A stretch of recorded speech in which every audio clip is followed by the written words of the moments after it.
Hi everyone, thank you for taking out some time to watch this introductory video to our meetup community. Let's chat real God. Yeah, I'm the organizer of this community, and it's my greatest privilege to actually to introduce some things about our community to you.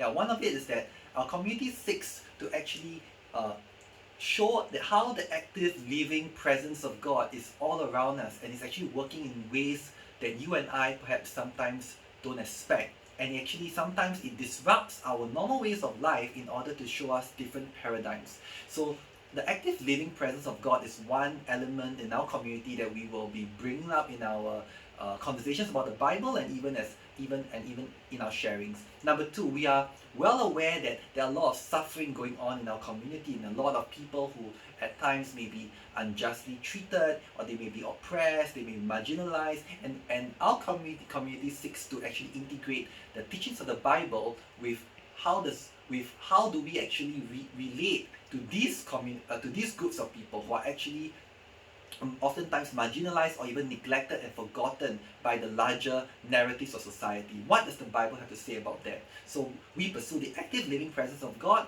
and also how how God's narrative actually shapes our response to marginalized people. And lastly, we are very serious about our own condition as human beings, which is that oftentimes we are flawed.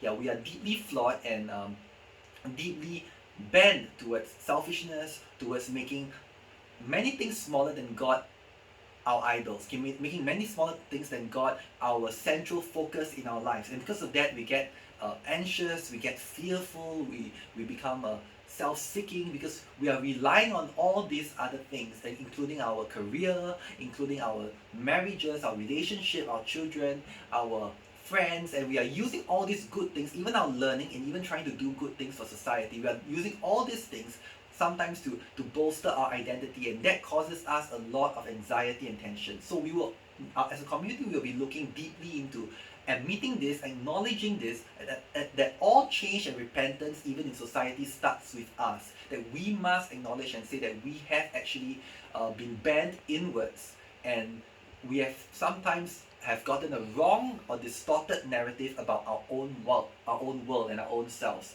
And therefore, there's three things again. Number one, the active living presence of God. Number two, the suffering of people around us. Number three, that our own narratives have been bent and distorted out of shape. We will see these three elements a lot more in our conversations, in our talks, and our sharings with one another. So stay tuned.